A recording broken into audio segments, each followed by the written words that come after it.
आज हम आपके लिए लेकर के आए हैं डिवाइडर, नया टॉपिक डिवाइडर। आज हम आपको बताएंगे डिवाइडर क्या होता है और इसका यूज़ कहाँ किया जाता है, साथ में इसका मेटल कौन सा होता है, किस मेटल से ये बनाया जाता है। इससे पहले हम आपको बता देते हैं कि हम टेक्निकल इंडिया यूट्यूब चैनल पर अपनी technical videos, motivational speech and most informative videos upload करते हैं। आप लोगों का बहुत बहुत शुक्रिया कि आप हमारे यूट्यूब चैनल पर विज़िट करके हमारी टेक्निकल वीडियोस को देखते हैं। आपका बहुत बहुत शुक्रिया। आपके ही साथ से हम ये वीडियो बना पाते हैं। आपका साथ अगर रहा तो हम और भी अच्छी अच्छी वीडियो आपके लिए लेकर के आएंगे। तो चलिए गाइस, हम स्टार्ट करते हैं अपना वीडियो बिना किसी देरी के। देखिए, हम बात कर रहे हैं आज डिवाइडर की। तो डिवाइडर से पहले मैं अपना एक छोटा सा स्लोगन आपके लिए यहाँ पर लिखा है मैंने, पहले मैं बता देता हूँ। मैंने आपके लिए स्पेशल लिखा है, our effort will clear your doubt. हमारा जो एफर्ट है, हमारी जो कोशिश है, वो आपकी टेक्निकल प्रॉब्लम्स को सॉल्व करेगी, आपके डाउट को क्लियर करेगी। Our effort will clear your doubt. हमारा एफर्ट आपको और आपके डाउट को क्लियर करेगा। तो चलिए स्टार्ट करते हैं हम डिवाइडर के बारे में। देखिए, सबसे पहले जान लेते हैं कि डिवाइडर क्या होता है। तो डिवाइडर के नाम से ही हमें पता चलता है कि डिवाइडर कहते हैं बांटने वाले को डिवाइडर कहते हैं। यानी कि जो किसी वस्तु को दो भागों में बांट दे उसे हम डिवाइडर कहते हैं। लेकिन यहाँ पर जो हमारा डिवाइडर है उसका यूज़ हम मेटल वर्क में और अपने वर्कशॉप में करते हैं। तो चलिए हम देखते हैं ये डिवाइडर।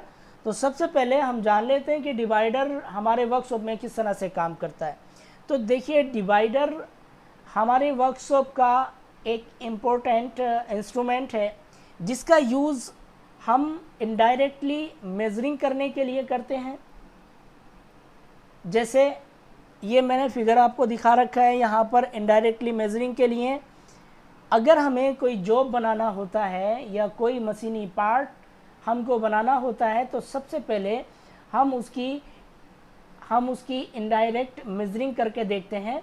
तो इनडायरेक्ट मेजरिंग करने के लिए इसी टूल का, डिवाइडर का ही यूज़ किया जाता है। दूसरा इसका काम ये होता है कि ये डिवाइडर हमारे मेटल पर चाप लगाने के लिए और सर्किल बनाने के लिए या चाप लगाने के लिए यूज़ होता है। चाप को हम आर्क कहते हैं। देखिए, इधर यहाँ पर एक सर्किल दिखा रखा है। हमने कोई जॉब है और इस जॉब पे हमने सर्किल बना रखा है। ये हमारा कोई जॉब है और इस जॉब पे हमने ये राउंड सर्किल बनाया है। मान लीजिए ये राउंड सर्किल का कोई ना कोई डायमेंशन होगा, हम इसको 30 mm मान करके चल रहे हैं। तो पहले हमने क्या किया, इसको ड्रॉ करने के लिए सबसे पहले हमने क्या किया, अपने डिवाइडर को उठाया। डिवाइडर को उठाने के बाद अपने स्टील रूल पर, ये देखिए यहाँ पर स्टील रूल हमने बना रखा है। स्टील रूल पर हमने क्या किया, पहले इनडायरेक्टली मेजरिंग कर लिया। इनडायरेक्ट यहाँ से जितना हमको बनाना था, पहले यहाँ पर हम अपने स्केल पर, चूँकि स्केल हमारा डायरेक्ट मेजरिंग इंस्ट्रूमेंट है जो हमें डायरेक्ट माप दे देता है, तो हम अपने स्टील रूल पर डिवाइडर रखने के बाद हम क्या करेंगे, यहाँ पे चाप भर लेंगे या माप हम कंप्लीट कर लेंगे कि हमें 30 mm का हमें क्या करना है, एक सर्किल बनाना है। तो हमने अपने स्टील रूल पर अपने डिवाइडर को रखकर यहाँ पर 30 mm का एक चाप यहाँ पर अपने जॉब पर बना दिया है। ठीक है दोस्तों, अब देखिए हम बात करते हैं इस डिवाइडर के टाइप की। तो देखिए, अगर मैं बात करूं इसके जॉइंट के हिसाब से, तो डिवाइडर हमारा जॉइंट के हिसाब से 2 से 3 प्रकार का होता है, और ये 2 से 3 प्रकार से ज़्यादा टाइप का भी हो सकता है। लेकिन फ़िलहाल हम कॉमनली 3 डिवाइडर, हमने 3 तरह के डिवाइडर यहाँ पर बनाए हैं, जो 3 टाइप के डिवाइडर हमने आपको बना करके दिखाए हैं। हम प्रत्येक के बारे में आपको बताएंगे। देखिए, सबसे पहले जान लीजिए कि ये तीनों डिवाइडर, पहला डिवाइडर, दूसरा डिवाइडर और तीसरा डिवाइडर एक ही काम करते हैं, तीनों एक ही वर्क करते हैं।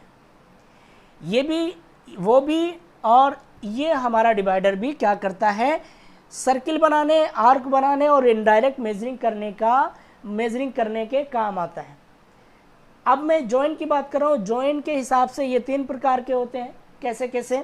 देखिए, एक तो यहाँ पर ऊपर आपको दिख रहा होगा, ये गोल गोल छल्ला टाइप आपको दिख रहा होगा। रियल में ये छल्ला जो है, इसको हम स्प्रिंग बोलते हैं। यानी कि ये डिवाइडर हमारा एक ऐसा डिवाइडर है जिसको हमने स्प्रिंग में बांध करके लगाया हुआ है। और इस डिवाइडर की दोनों लेग, देखिए ये दोनों लेग हैं, ये लेग है हमारी, और इन दोनों लेग को हमने एक यहाँ पर लगाते हैं फलक्रम।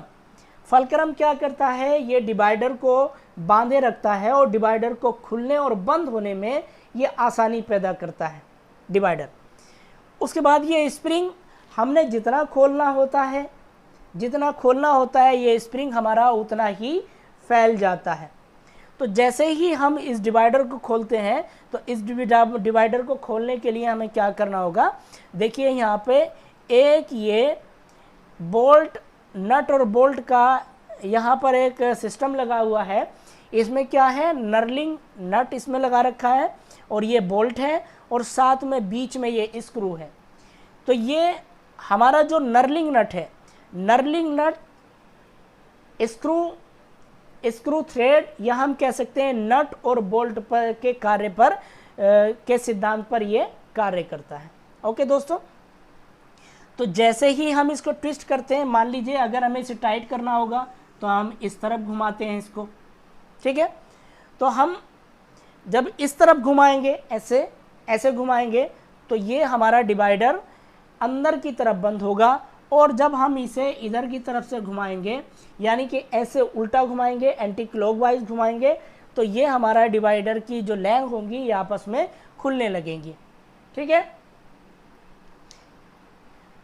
दूसरा, यानी कि हमने जो ये डिवाइडर बनाया है, इसमें एक रिबेट लगाया, और रिबेट में डायरेक्टली हमने स्प्रिंग ना दे करके डायरेक्टली इसमें रिबेटिंग क्रिया कर दी, और रिबेटिंग करने के बाद में हमने यहाँ पर देखिए स्पेशली एक पत्ती टाइप लगा दी है, जिसमें हमने उसको नाम दिया है स्लॉटेड स्ट्रिप का। तो स्लॉटेड स्ट्रिप हमने लगा दी है, और साथ में हमारे जो ये यहाँ पर एक नट होता है इस जगह पर, इसको हम कहते हैं विंग नट। ये विंग नट होता है।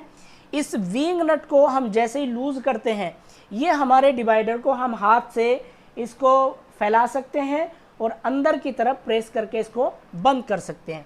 देखिए, जितना भी हमें फैलाना होगा उतना ही हम इसको फैलाएंगे, और साथ में हमारा जो ये विंग नट है इसको टाइट कर देंगे, और ये डिवाइडर की लेग हमारी एक जगह पर एडजस्ट हो जाएंगी। जितनी हमें माप चाहिए होगी उतने पर ये एडजस्ट हो जाएंगी। तीसरा हमारे पास है, देखिए, रिबेट या फर्म टाइट डिवाइडर।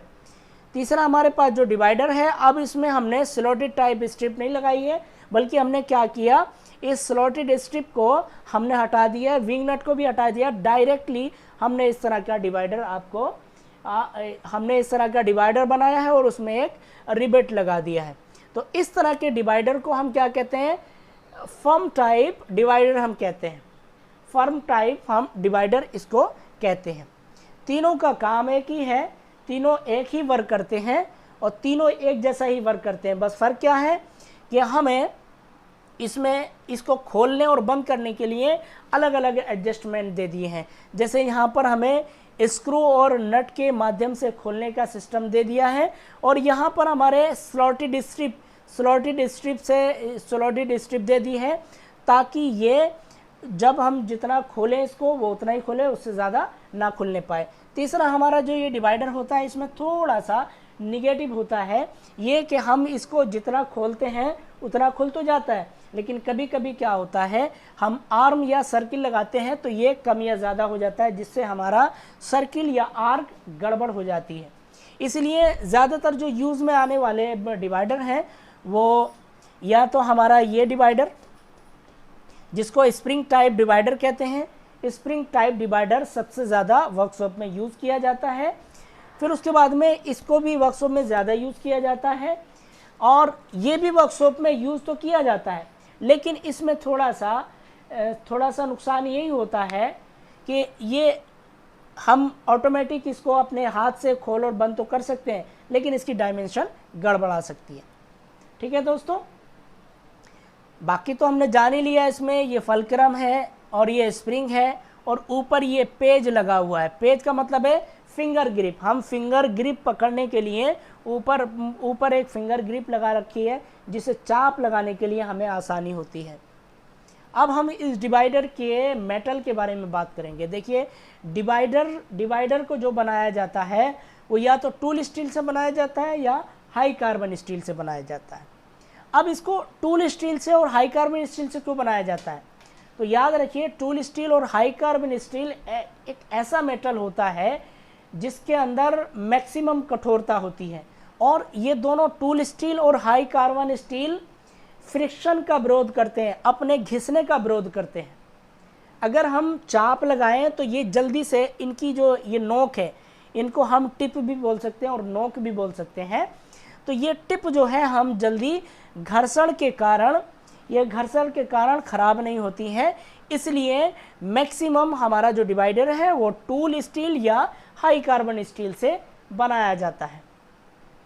कभी कभी कुछ ट्रेनिंग्स होते हैं जो वर्कशॉप में, या कुछ वर्कर ऐसे होते हैं कि टूल स्टील से और हाई कार्बन स्टील से नहीं बनाते हैं, वो माइल्ड स्टील से बना देते हैं। तो कोई बात नहीं, माइल्ड स्टील से अगर वो बनाते हैं तो कोई दिक्कत नहीं है, माइल्ड स्टील का भी काम करेगा, लेकिन दिक्कत ये होगी कि माइल्ड स्टील का जो डिवाइडर होगा उसकी नोक, आगे वाली नोक जो होंगी वो जल्दी ख़राब हो जाएंगी, और टूल स्टील या हाई कार्बन स्टील की नोक जल्दी ख़राब नहीं होगी। तो ये था आज का वीडियो लेक्चर, जिसमें हमने आपको डिवाइडर के बारे में बताया है। हाँ, एक चीज़ और बता देते हैं, एग्ज़ाम में आपको पूछ सकता है कि डिवाइडर की हाइट कहाँ से कहाँ तक ली जाती है। डिवाइडर की हाइट कहाँ से कहाँ तक ली जाती है, तो देखिए, डिवाइडर की जो हाइट है वो इसके स्प्रिंग के लास्ट वाले कॉर्नर से, ये जो स्प्रिंग दिख रहा है इसका लास्ट वाला कटा हुआ भाग और नीचे वाला पॉइंट, ये नीचे वाला पॉइंट, ये टोटल इसका साइज होता है। ठीक है, अब बात करते हैं हम एक्चुअल इसका साइज कितना होता है। तो देखिए, एक्चुअल साइज अगर मैं बात करूं तो ये डिफरेंट टाइप के साइज में आते हैं। डिफरेंट टाइप साइज का मतलब ये है कि